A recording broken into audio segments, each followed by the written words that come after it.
What's up, Chuckers? Welcome to the Catch This podcast. I'm Nook, and I'm here with my co-host, Kick. Hello.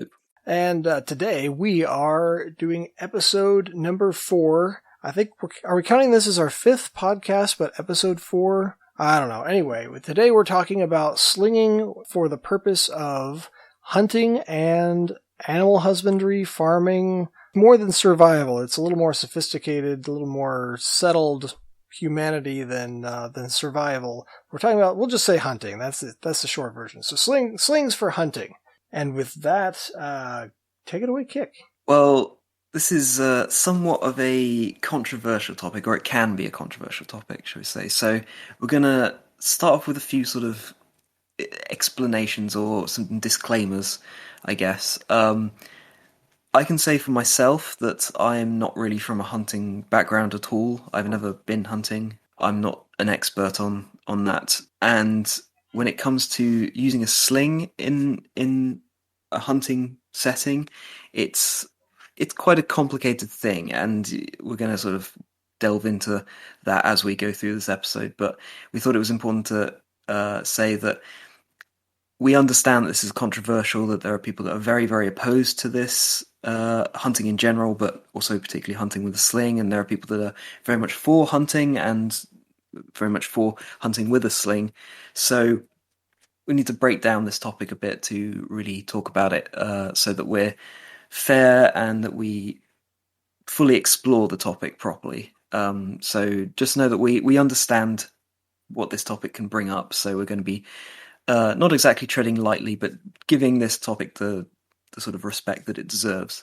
I'll add to that, just generally speaking, whether you agree with hunting or not, we both take the position. So I guess I should say I am not an expert either. I have never hunted anything with a sling, and my hunting experience without a sling is limited, meaning I went rabbit hunting as a child once with some friends, with my father and some friends, and we saw a dead cow. What the rabbits knew that we didn't was that there was a huge storm rolling in, so basically it was just a bunch of guys walking around in the rain. So I have not successfully hunted either, so that sets your expectations for our level of expertise on this particular topic. But I will say, when we talk about hunting in terms of whether you agree with it or not, that we don't condone unethical hunting, obviously. So if you're hunting, if you're okay with hunting, generally the principle is that you're hunting something because it's food, and you're doing it in the most humane way possible. I'll just leave it at that and leave those definitions open a little bit. Yeah, I think that's the best approach. Also, a very important aspect of this that we need to address very quickly is laws and legality, because I know for a fact that in Finland, it's not legal to hunt most things with a sling. And this is kind of one of the problems, is that it gets a little difficult to say in some places whether it's legal or illegal. I think if you're not sure, it's better to err on the side of thinking that it is illegal in most places. Usually just from the sling being left out of legislation rather than actively banning in a lot of places. Usually there are certain parameters that have to be met for something to be legal to hunt with. Certain the amount of energy it imparts to whatever projectile it uses. I know for a fact in Germany that there are limits to how strong things like air guns can be. So there are definite limits in some ways, but the sling is always, as we've talked about before, it's usually forgotten about. It falls into these weird sort of grey areas where it's not quite clear exactly where it sits, and particularly when it comes to hunting, which can have very strict laws around it, it can be very difficult to discern whether it's legal to hunt with a sling. So before anyone does anything close to hunting with a sling, it's very important to check out what the local laws are.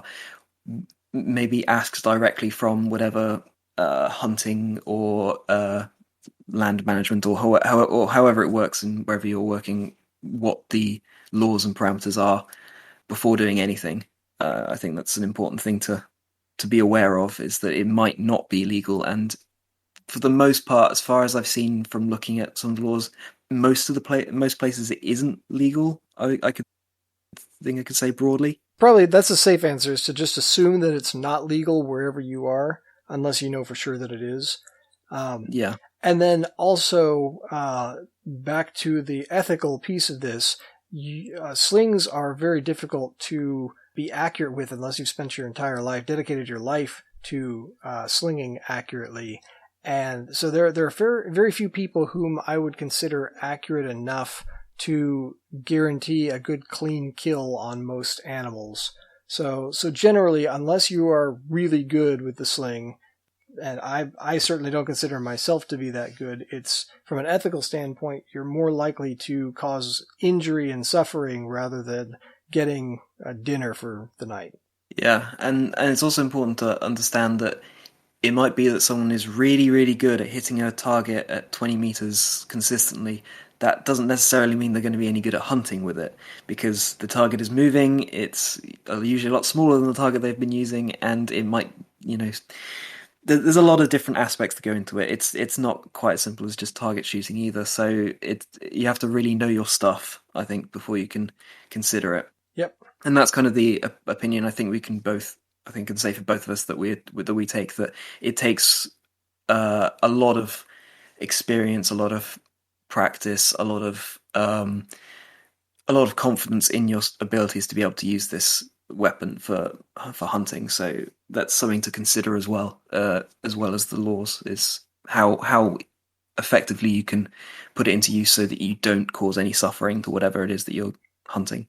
I think that most people make an exception to that in a survival hunting situation, in that if it's a matter of just getting any food at all and you have a sling and no other options, then usually that's a threshold where someone would say, intellectually speaking, I would be willing to go and try to hunt with a sling if it means the difference between eating and not eating when I'm starving.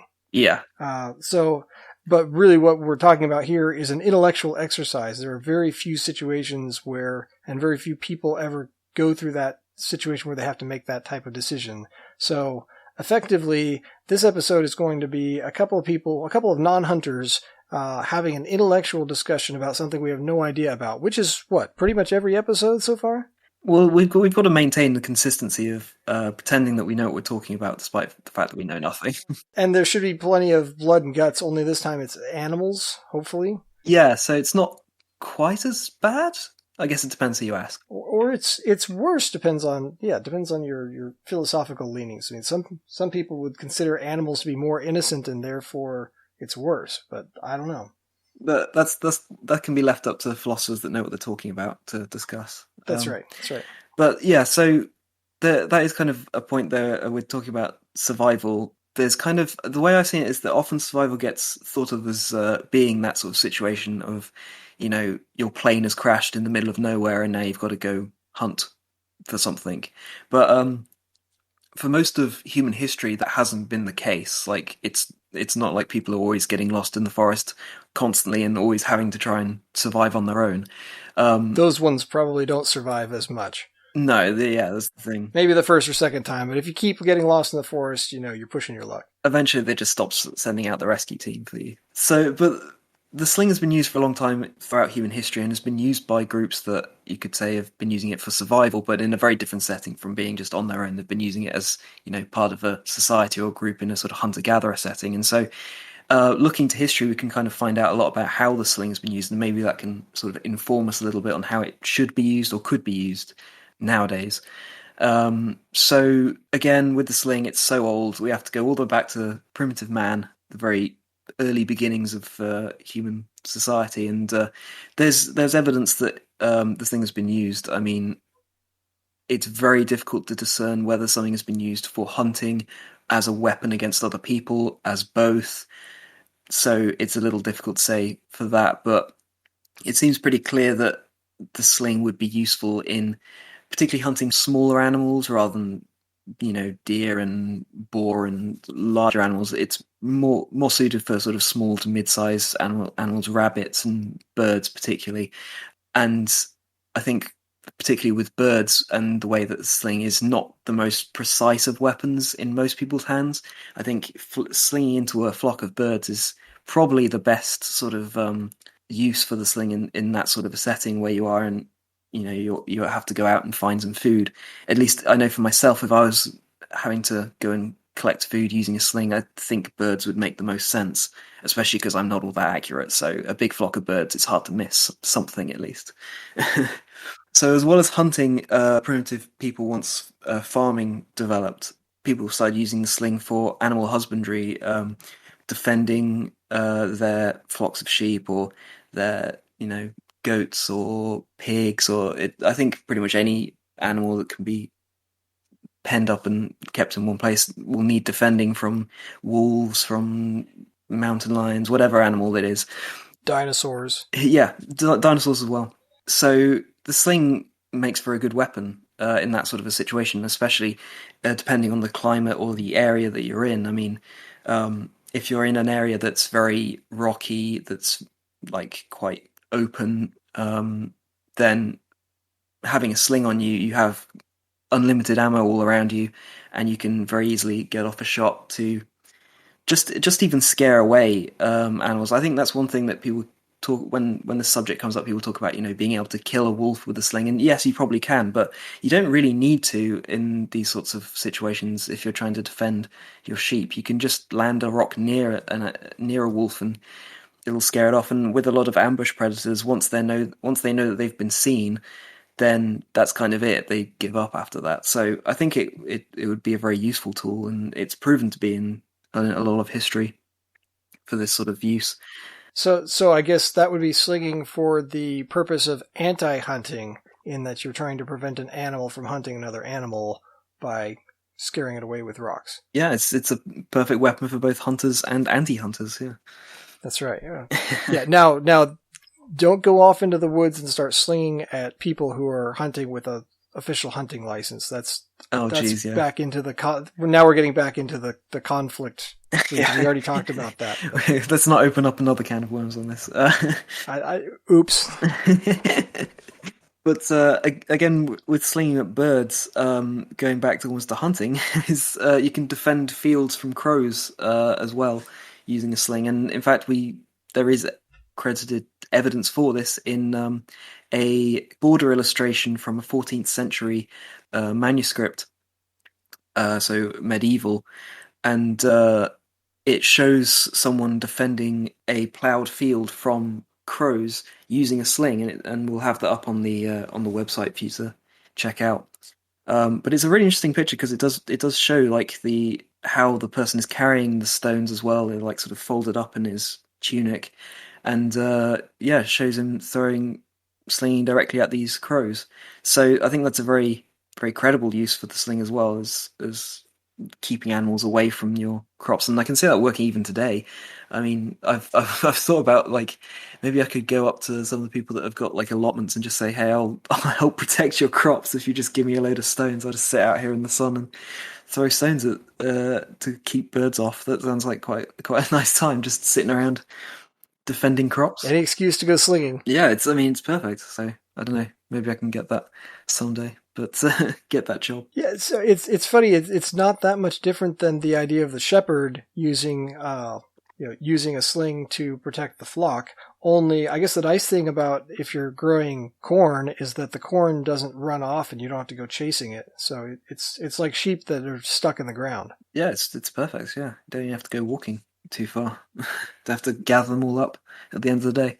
And also with that, I do think that because we know that a lot of slings crack and that whips have been developed for the use of either like influencing the direction of animals or like encouraging animals to go a certain way. I do think the crack of a sling, I think primitive people would have very quickly realized that slings can make a whip crack if they're made the correct way or used the correct way. So, well, that's a good point. Also, in shepherding, a lot of times a rock will be thrown beyond a sheep in order to scare it back toward the flock. Yeah, So it's used for not just hunting, not just scaring off predators, but also scaring your own flock in order to get them to stay in the fold. yeah, yeah. I think the whip crack of the sling could also be used for that. So again, there's not a lot of direct evidence that we have for how slings were used in history. We've already talked about this in a non-martial setting, and that includes hunting as well. There isn't much direct evidence, so we kind of have to sort of think of, like, kind of reconstruct it as best we can from what we know about the sling and from what we know about these sorts of situations, these sorts of uses, how it could be used. But I think it's very clear that they were used, and I can completely see why this thing was thought of as good, or why it was used for so long in these sorts of settings, because it does have a lot of really good attributes for what you're trying to do. I guess also along the same line, yeah, we're talking. I guess we're talking about how the sling is used in animal husbandry and hunting right now. And so let's go ahead and just list it out, summarize what I think we probably covered it, but okay. So the sling can be used first for hitting things with rocks and killing them, aka hunting. Then secondly, it can be used to flush out or redirect an animal to either draw them in for some other method like spears or bare hands or whatever. So it can be used to control the direction of an animal, would be the second use. And then the third would be to drive an animal, so one would be to draw it toward you, the other would be to push it away from you, like in the case of keeping a crow away from your crops or keeping a wolf away from your sheep. Yeah. I think that pretty much covers the mechanics, right? Yeah. It can be a very versatile tool in that way. Got a few different uses. All right, so then let's talk a little bit about, again, the intellectual exercise of what would it look like to actually go hunting. If we assume that it can be done ethically and that you have a really good reason to do it, like survival or feeding your family, then if you were going to hunt with a sling, let's talk about what would be, what would you hunt? What would it be like to hunt, a bird versus a rabbit versus an elephant? Would not recommend elephant hunting with a sling. Yeah. I don't know that I would recommend elephant hunting, period. That sounds really hard. Yeah, I think, it does sound somewhat more difficult than a bird or a rabbit, so. It's slightly dangerous as well. A little bit, yeah. I mean, that might be the opposite of survival, but... But with birds, like I mentioned, I think the best use would be going down to some water's edge or some area where there's a lot of water birds and getting them scared up into the air and then hitting them in the air while they're in a flock. And I mean, there's evidence in history of that being done with throwing sticks. For a little while, I got confused and thought, I think it's because it had been brought up before on the Sling forum. I thought that in the picture that it was shown, Egyptian hunters using slings to hunt for water birds, but I'd actually remembered it wrong. It's throwing sticks they were using, and they have one person down in the bushes scaring the birds up into the air, and then other people using sticks to hit the birds out of the air. But I mean, in a lot of ways, using a sling would be a lot better than using a throwing stick, in my opinion, because the ammo that you're throwing, you don't need to necessarily get back. I mean, it can take quite a lot of work to make a really good throwing stick. So with a rock, you don't really need to worry about getting it back. I know it could take a lot of work to make a really good rock, too. True. It depends on how you're, on what sort of rock you're using. But if you're just using any old rock, which is also a good thing with using slings, that you can use just any old rock, and if you're throwing into a flock, you don't need to worry too much because you'll hit something and injure them. And also that's another thing. If you're really into that, you could use gold nuggets, though. You could, if you want to get fancy with it. I mean, the Egyptians had some pretty fancy stuff in those tombs, so who knows, maybe they did do something like that. Yeah.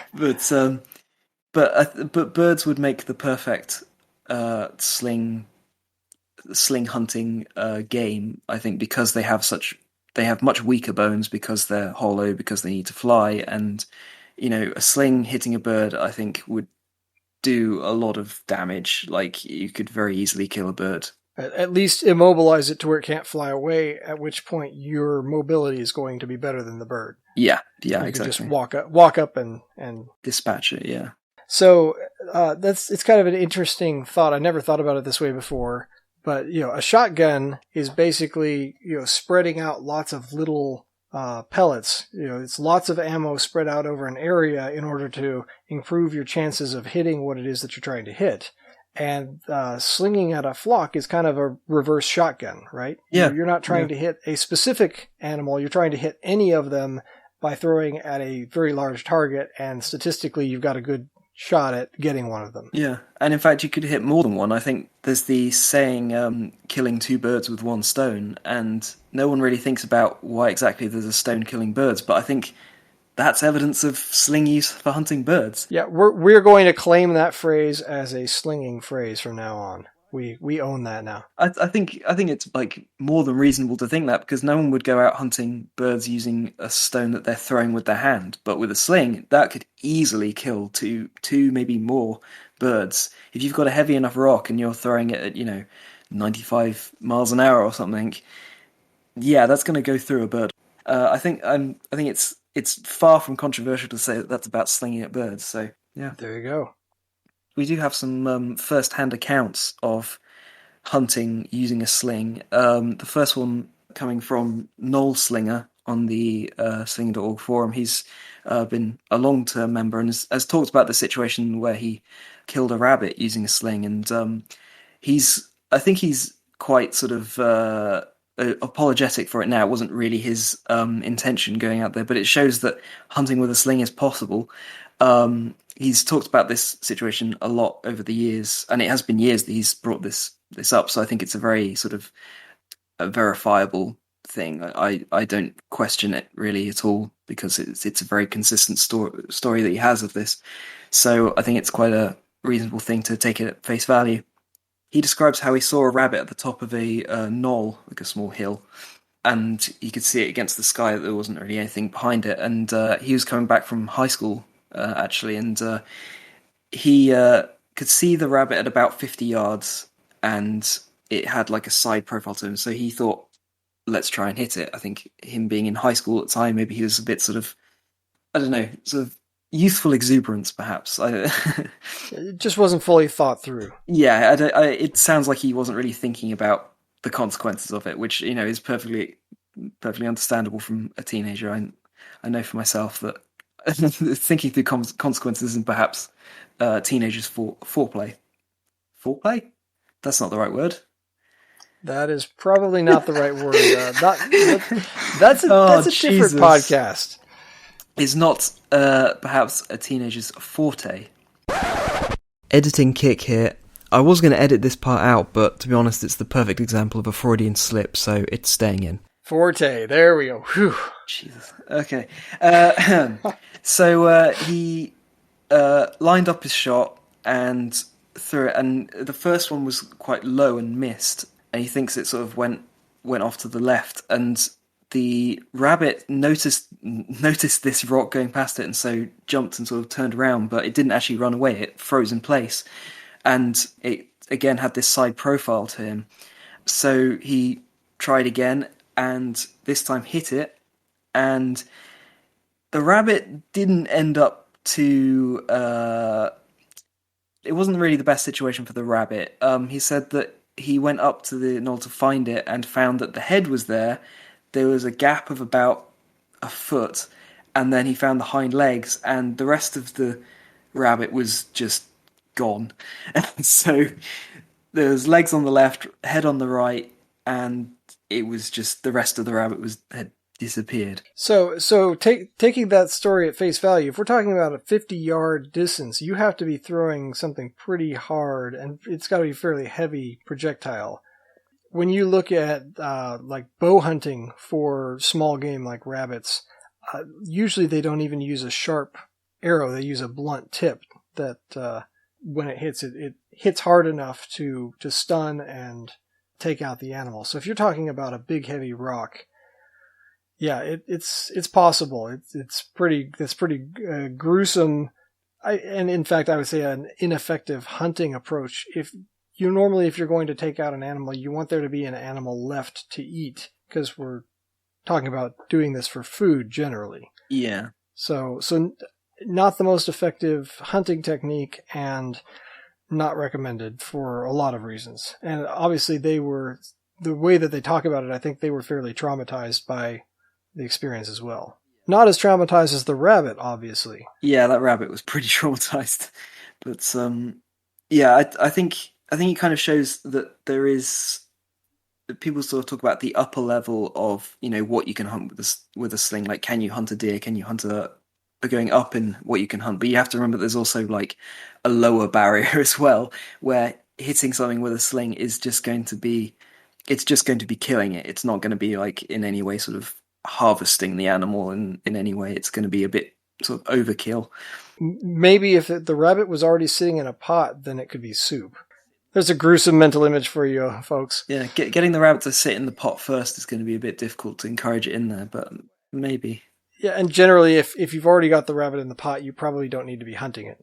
Yeah, that's true. That's yeah. Purely intellectual exercise at that point. Yeah.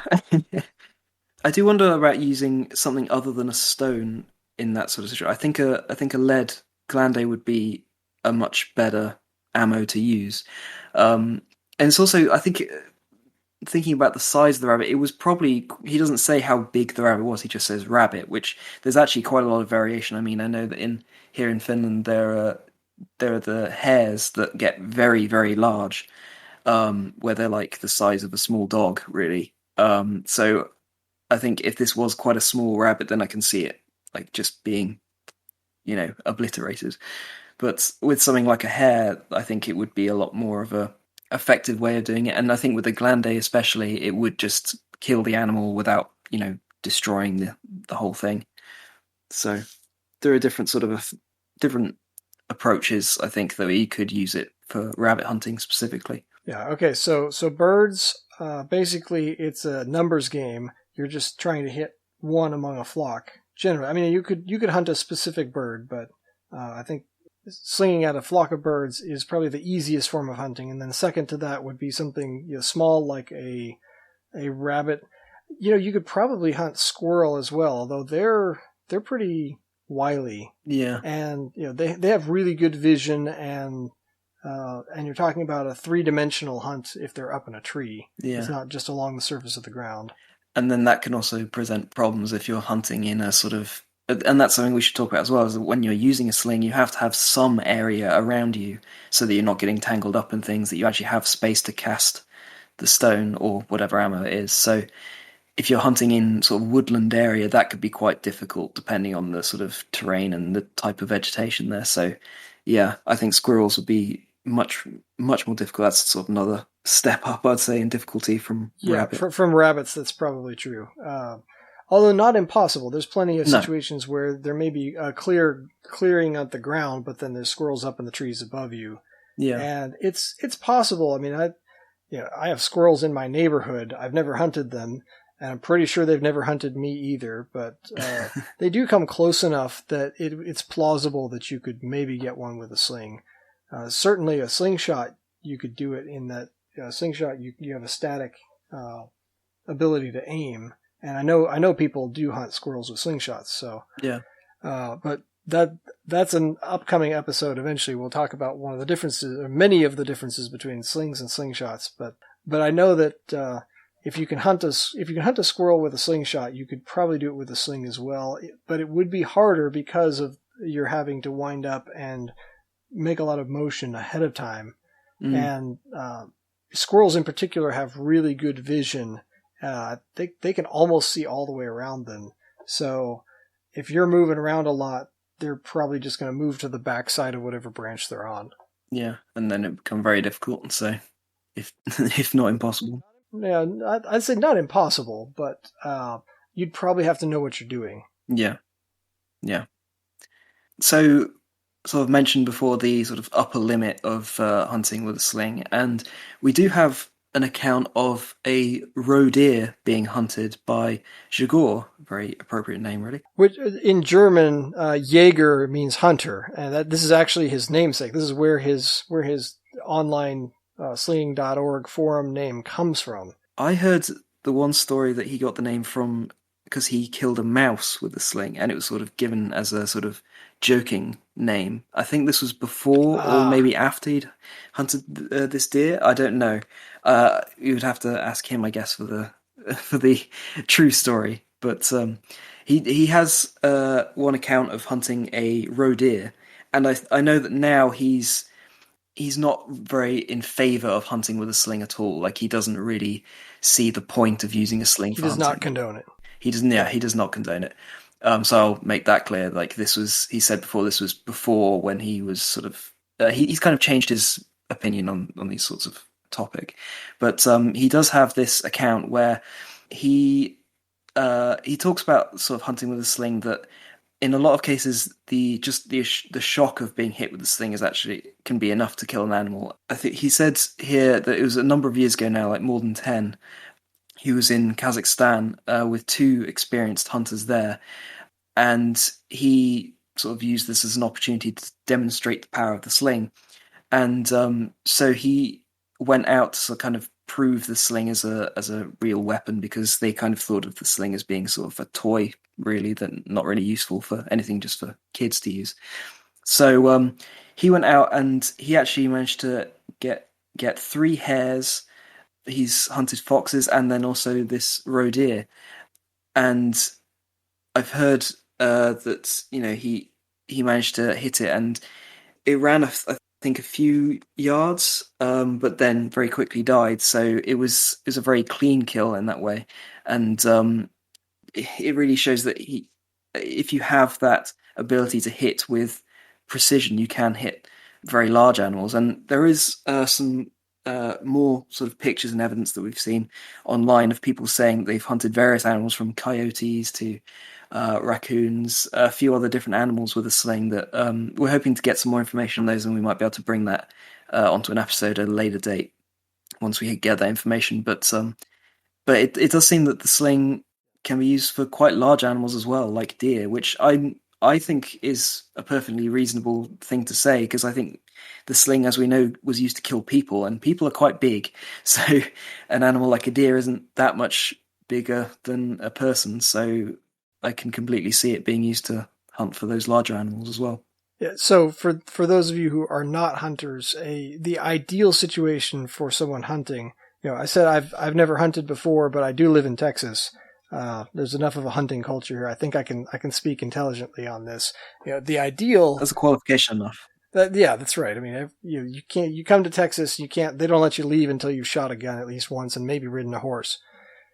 So the thing about hunting is, the ideal is that when you take a shot at the animal, you want them to immediately fall over dead. You know, ideally it would be instant. But there are plenty of cases where people will use a modern hunting rifle, which is about as good of a hunting weapon as you could have, and it will still, you could shoot a deer, shoot an animal, and then it will still run off into the woods, and then the hunter has to go stalking the animal and find it, and then maybe even finish it off. Sometimes the first shot doesn't even with all the best tools. Sometimes you don't always get a clean kill. So if Jaguar was able to knock the deer completely out within a few footsteps, that is an ideal situation from a hunting perspective, because that means the animal didn't suffer and it was a very quick kill. Yeah, that is what everyone should be aiming for, and which is why I think we are both sort of not. And also now Jaguar is saying that the sling is not really.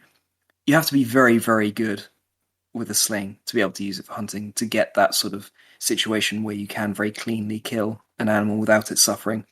The worst case scenario would be that you cause some sort of an injury, a broken leg or some, mangle it, but then it runs off and you never find it, and then that animal has to live possibly for years with the consequences of your bad shot. Yeah, and that's the other end of the scale, the worst sort of situation that you can have, where you've injured an animal but not actually done enough to kill it, and it manages to get away. That would be terrible. So that for me, that's more than enough for me to not even want to try. Yeah, to put me off of slinging at all for hunting, because yeah, I don't know how well I'd sleep at night if that happened.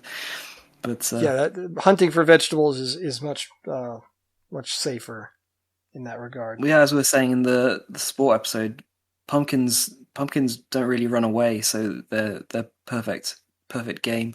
So And they are fun to hunt, even if you just injure them. yes, very true. You can keep slinging at them, and they won't even try and run away. So That's right. and it can still be fun. But yeah, like we've kind of said like what our sort of opinions on how we think this should be used.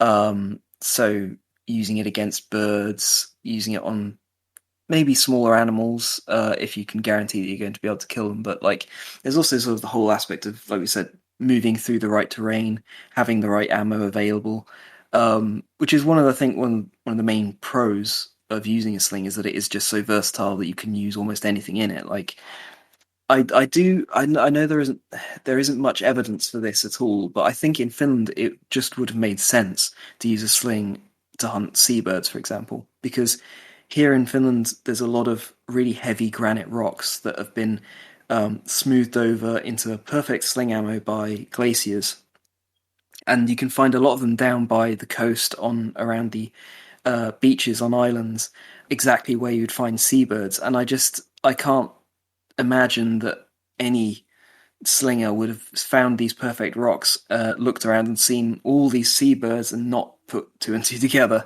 So Well, it's kind of like the rabbit story, right? The rabbit was just sitting there, and just almost out of curiosity, he threw a stone at the rabbit. So if you've got perfect slinging stones and a bunch of targets everywhere, it's inevitable that somebody in history would have picked one up and thrown it at a bird. Yeah. So I think there can be like perfect conditions for a sling to be used for hunting. I think, and this is again talking in history when it would have been necessary. I think it's a very different situation nowadays.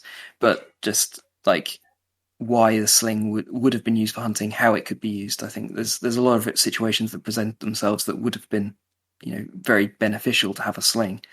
So I don't think we mentioned it yet, but there somewhere I'm gonna have to look for it, and maybe if I find it, I'll put it in the show notes. There was a discussion at one point on the slinging forums about in North America skipping stones across the water to hunt ducks. So you don't even necessarily have to hit it. You just basically, as it skips across the water, it doesn't have to hit on the first bounce, but because it's bouncing off the water, you have a good shot at getting a duck that's actually floating on the surface of the water. And so that's another hunting technique that I believe there's some historical evidence for in Native Americans hunting ducks in North America. But I'll see if I can find where that discussion was. Yeah, I can completely believe that would be a sort of a viable method because I've managed to skip stones off of water before using, I think the best sort of move is a sort of sidearm type throw, so you can get that spin and it comes quite low at the right angle to skip stones. But yeah, I can see that working. And in fact, again, talking about Finland, just because, I'm here, so might as well. In the sort of Finno-Ugric peoples, so the people of Finland and then of some areas of Russia, there's native Western Russia, they have a tradition of using arrows that can bounce off of the water. So they have sort of a forked head with then a float behind it, which allows the arrow to hit the water and skip up. And they can skip for a number of meters. And there's been some YouTube videos, particularly Todd's Workshop did a video I think it was a few months or maybe a year ago on them and how they work, and he made some. And they work very well for that sort of situation. I can see if someone can skip a stone that they already had this idea of using arrows, so maybe they used them with a sling as well.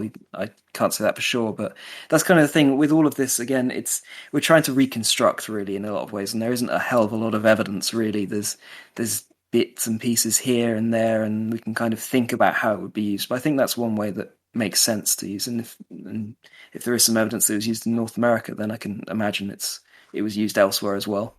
And of course, if any of our listeners have ever used a sling for hunting, please reach out. We'd love to hear how it was used and hear evidence from today of how the sling might be used for something like hunting or animal husbandry. if there's any shepherds out there listening, then please reach out. We'd love to hear from you. Yeah, that's something as well, because again, there's not much evidence of that, evidence of how that's done either, because historians have this really bad habit of sticking to wars and to politics and to things that like are the big catastrophic events, and they don't talk about everyday life all that often. There's only a few cases where people have actually bothered to write some of this stuff down when it's just everyday use for things. So knowing how to use a sling in a sort of animal husbandry setting would be really useful to know as well. And yeah, send in all your experiences if you have any of hunting and using the sling in these sorts of ways, and maybe we could have a whole episode at some point of everyone's experiences or something, just to have that out there, collect them together. Well, and we live in a unique time in history where instead of being limited in what we can record, history from this era will have hundreds of thousands of people applying makeup on top of, and daily routines and things that normally people wouldn't consider that anybody cares about. Now, because we have social media, we think that everybody cares about everything. Yeah, it's true. We get a lot of that sort of everyday stuff is now being recorded. So it'd be good to get some of these things that people might not think of as being particularly interesting or particularly sort of notable with their use of the sling. I think I would be interested in it. So send it on in, and we can record it here as well for posterity. Seriously? Again? But yeah, so I mean, those sort of the different ways that slinging can be good in those sorts of situations. But we've talked a little about the cons of using a sling for hunting. But again, I think a sling is very good in certain situations, but it's far from like a universal hunting weapon. Something like a rifle, I think, is far more usable in a variety of different settings, whereas a sling, you really have to have that space around you. You have to have the right ammo. I mean, you can use a wide variety of ammo, but you still need some, consistent aspects to it for it to be useful. And then also, again, the range of things that you can hunt, I think, is smaller. We've talked, there does seem to be quite a wide range that we think it would be useful for, but overall, it's a lot smaller of a range than something like a gun or even a bow. So I mean, hunting has a lot to do with the animal psychology as well, right? There's this cat and mouse game where you're trying to catch an animal with their guard down and take them out before they know what happened. And that's a lot easier with something like a bow, a slingshot, a rifle, a pistol, almost anything other than a sling that's a projectile weapon, because most of those store the energy as potential energy and then it is suddenly released. Whereas with a sling, you're storing that energy as momentum, which means that the natural state of the sling is in motion. Sorry to go kind of physicsy on you guys here, but it's not too physicsy. I think we'll get away with it. Yeah, I mean, basically the way you're storing energy for release in the sling is by swinging it around. So that is a really good way to spook your prey. Now there are some slinging techniques that minimize that motion ahead of time, to where by the time you start moving, you can release your projectile before the animal has time to react. But there is more time for an animal to react with a sling because you at least have to swing your arm, as opposed to just make a very small motion like to release an arrow or pull a trigger. Yeah, I think that also depends again on what you're hunting for, because as with the story from Noel Slinger, he was able to get off 2 shots and the rabbit didn't really move at all. It moved slightly, but it didn't run away. It kind of froze in place.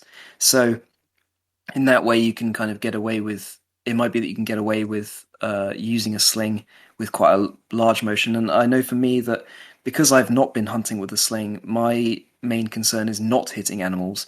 And it's amazing how often the seabirds that when I've been throwing into the sea have wanted to be hit, it seems. That they keep swimming in the way or flying just overhead, right in the path that I'm trying to sling at. So it can be that the animals don't really react at all, even if you're doing a large motion. Like I've been doing helicopter, like swinging the sling directly over my head multiple times, and trying to throw it off and not scaring them off at all. Joining us for this episode, we also have Mersa. You've been on the forum for a long time, and you have some experience with hunting, and you're very expert with the sling, I think I would say. So how about you talk a little about yourself and how you've been using the sling recently? Hi everyone, I'm Mersa. I've been slinging since 2006. I've had a little experience with hunting with the sling. I'm lucky enough to live in a country where it's not quite defined enough that it's technically illegal, and I have a hunting property that I'm allowed to use the sling on. So I've had a little experience with hunting rabbits. Can you tell us what country that is? People have probably guessed by your accent, but...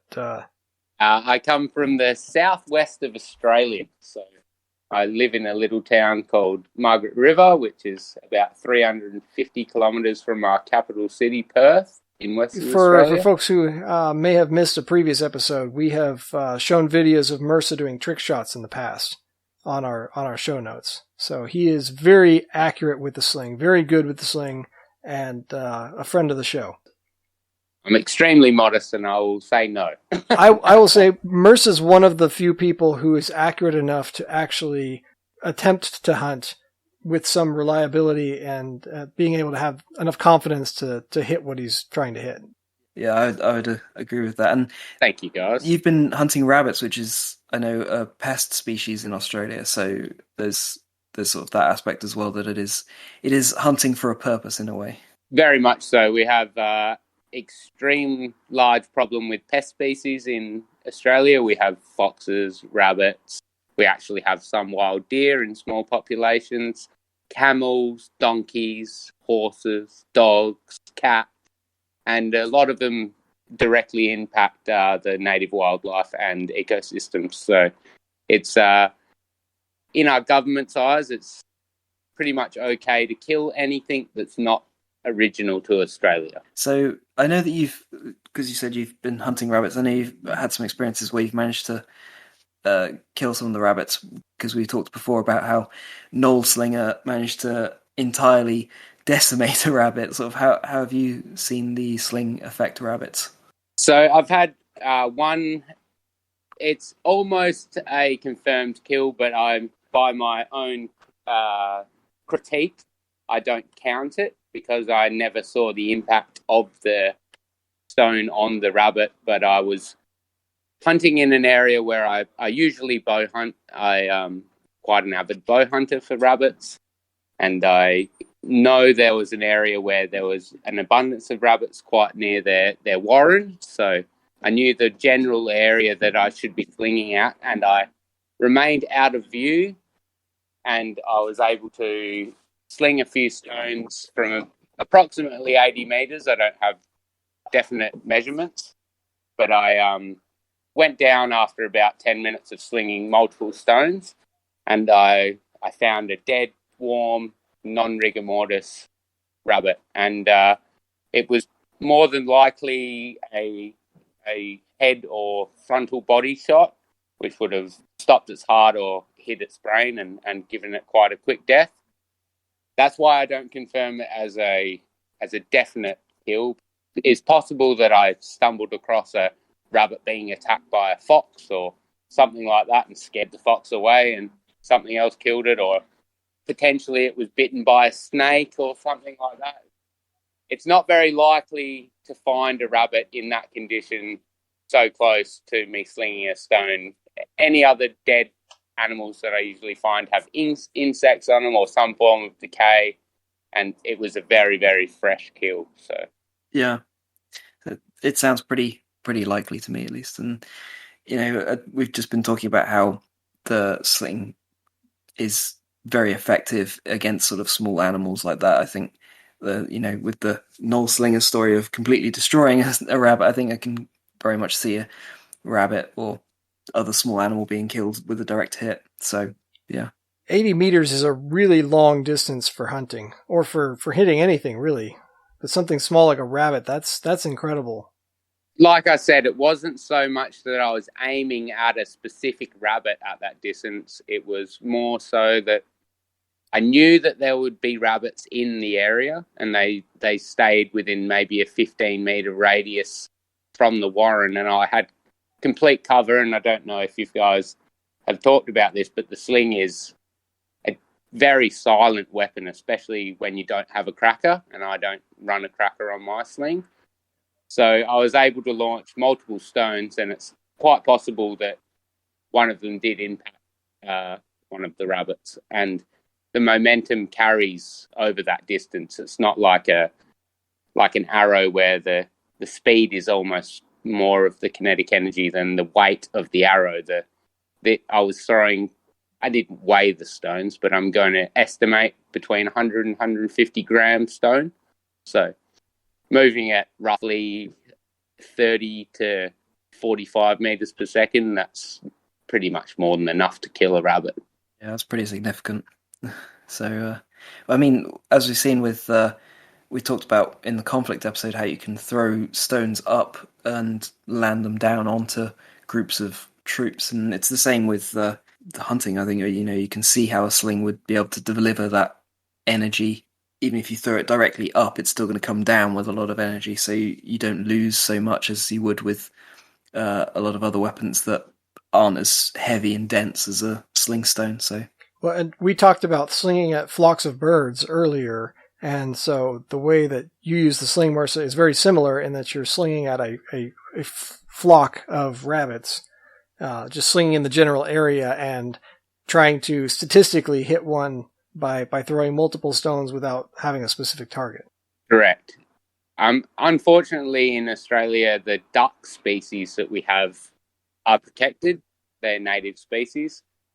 But I have been in positions where if I were to be able to hunt ducks legally, it is definitely a choice weapon as opposed to something like a bow or a rifle. I mean, a shotgun or something that with a large spread would definitely be a good choice, but individual arrow or an individual bullet as opposed to a sling, I think the sling in a way is almost a better weapon because it's quieter and it's got a larger piece of ammo, so that plays into the accuracy to a point. A small bullet like a 22 or something needs to be more of a precise shot than a 100-gram stone, because a 100-gram stone is probably the size of a golf ball or larger.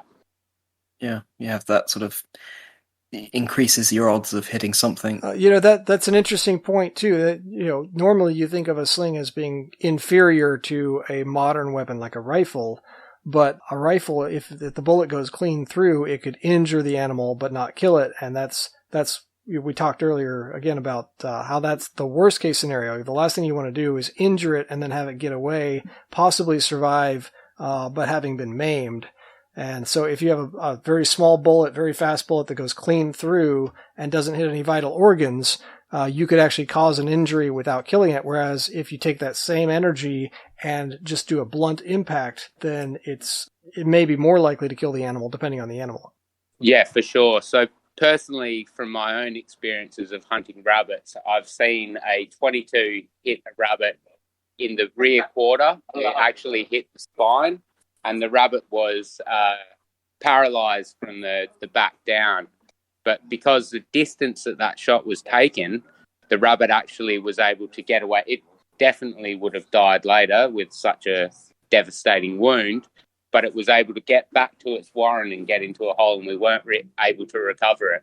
We've had similar things with arrows, where a slightly bad shot may hit the animal and will kill the animal, but the rabbit's adrenaline and things can cause it to move away, whereas I feel like a direct hit with the sling is extremely disabling, even in the rear quarter of an animal, and more than likely you should be able to recover. So the counter to that, though, is that that blunt impact may do more tissue damage. So if you're going to eat the animal, then it may be you're eating a slightly more damaged carcass at that point.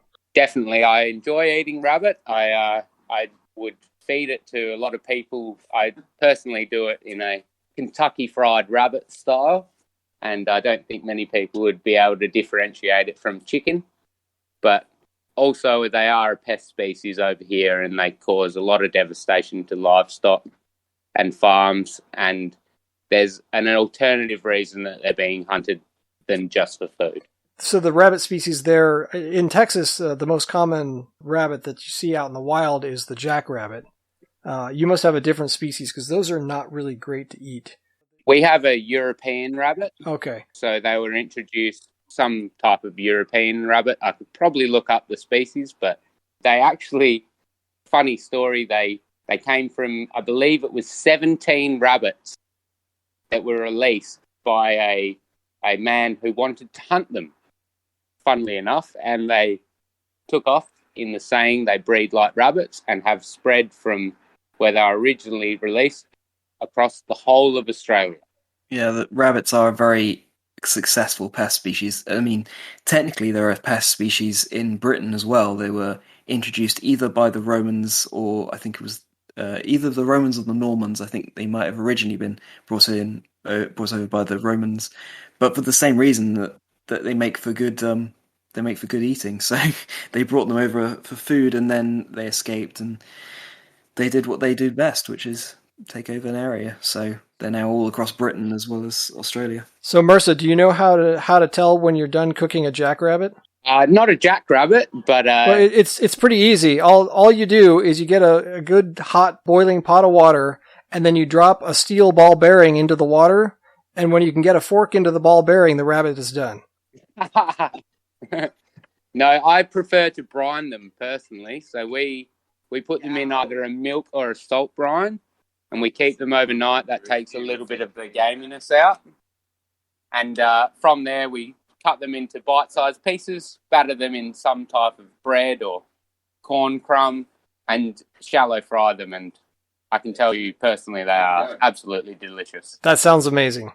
All right, dinner at Mersa's. Also, with Australia and their pest species, we didn't make a very good call on our plan to remove the rabbits. We actually introduced foxes because foxes were meant to clean up the rabbit species. But unfortunately, the foxes found that fast, cunning rabbits that know that foxes want to eat them are not the best choice of food for foxes, considering we have possums and quenders and bandicoots and lots of ground species that don't know that there's predators in the world.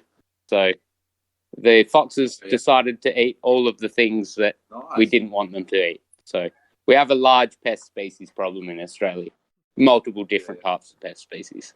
That is the problem with using a species to try and take out another species, is that often the species will have their own ideas about what they want to do. So inconsiderate. I don't know if you're aware of the cane toad that we have in Australia. Yes, I've heard. I think that's the most famous case of an invasive species. Yeah, so we introduced cane to grow for sugar cane, and that was fine. But in that, we brought over cane beetle, which is an insect that eats the cane. And so we thought, we'll bring in cane toads because they eat the cane beetle. But again, we made a bit of a boo-boo. Yeah, it's a bit of an understatement in a way. They, from what I've heard, they've been very aggressive and invasive. They have almost moved across the whole of Australia. They haven't quite made it to where I live, but they are in the north of my state. But you must remember, my state's probably as tall as Europe, so... Yeah. Quite an impressive spread. Definitely. Mersa, while we've got you on, why don't you tell us about your recent success with the sling? It's not hunting related, but I think it's worth celebrating a little bit. Okay. So recently I have a 26-inch sling. So from what people know about slinging, it's probably what most people consider a short sling. Would you agree? It's kind of on the short to medium edge, yeah. Yeah.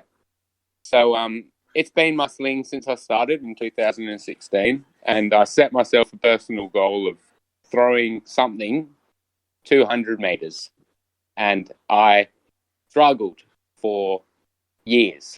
to get that 200 meter confirmation. I'd probably done it multiple times, but I could never find the impact zone or the ammo or get it on footage or get something that I was 100% definite that I made the 200 meter throw. But just, I think it was 2 weeks ago or a week and a half ago, I was able to get not only the impact zone, found the gland that I threw. It was a 22-gram lead gland. And I also got audio footage of the impact from me throwing and it landing. So I was pretty excited. It is a pretty amazing feat to be able to get that sort of distance with such a short sling. I know for myself, I wouldn't be able to get that with a much longer sling. So yeah, it's very impressive. Not only a short sling, but also if you're using a weight, something that is in the 20-gram range, that to me is what really blows my mind. Historically, we see, I think the Greeks and the Romans were using lead glandes that were about that size, and I always thought those were tiny. But then to hear you throwing 200 meters with that is, it kind of lends a lot more credibility. Not that the Romans or the Greeks need our approval, but really for me, it makes the idea of the historical lead glands that are in that 20 to 30 gram range make a lot more sense. For me, it was the muzzle velocity that I was chasing. I was able to throw 85-gram steel ball bearings, about 175 meters.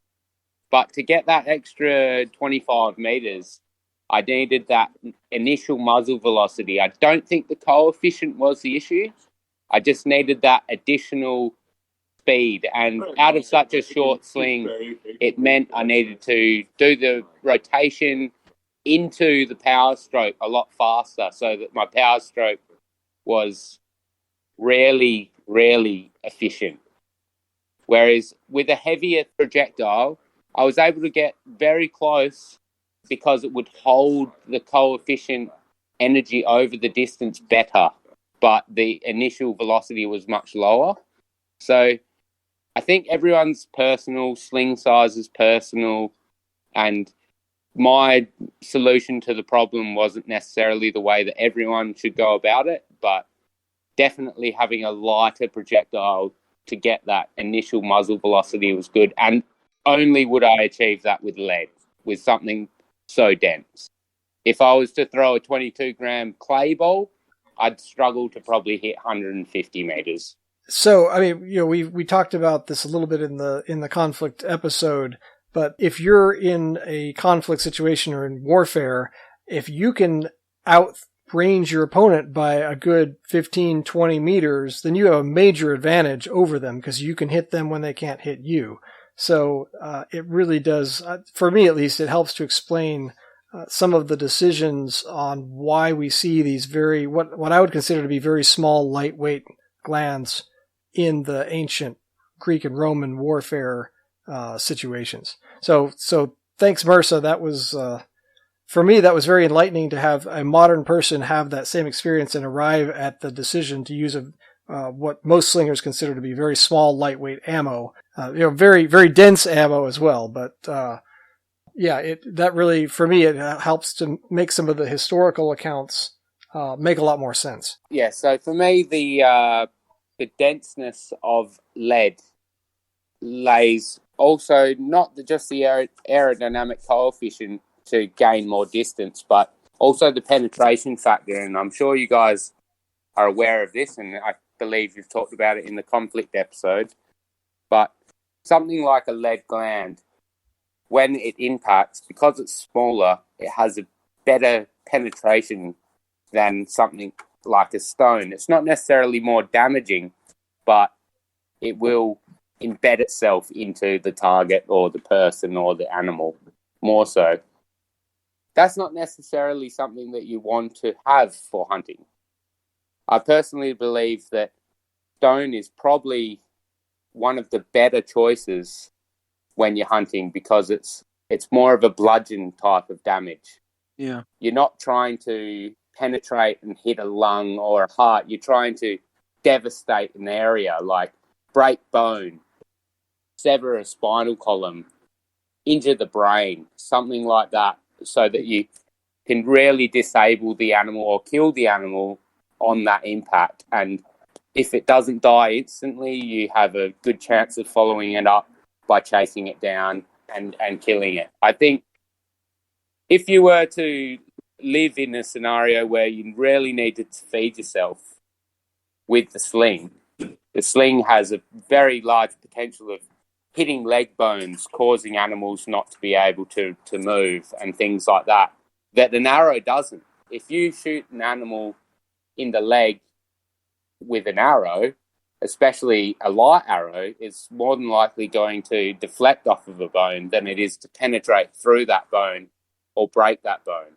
Maybe not with modern compound bows, but traditional equipment, it's always suggested to aim for that lung heart area with an arrow, and you're trying to sever the lungs and the heart so that it bleeds and loses its blood pressure, and the brain then shuts off and the animal falls down. But with a sling, it's a different type of damage, and I'm sure you guys have talked about this. Yeah, we did sort of touch on that idea that it can just devastate whatever you're hitting. You don't have to be in that way. You kind of don't need to worry as much about being pinpoint accurate. You just have to hit the animal, so that can be a very definite pro in using a sling for hunting. So thanks Mersa for joining us for this, and we'll definitely have you back on. Not a problem, guys. Thanks for having me. Yeah, we hope to hear from you again in another episode. Okay, so I think we can cue the outro.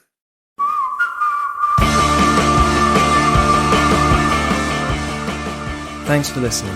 You can find us online at catchthispodcast.com, on the sling.org forum, on YouTube, and at catch_this_podcast on Instagram.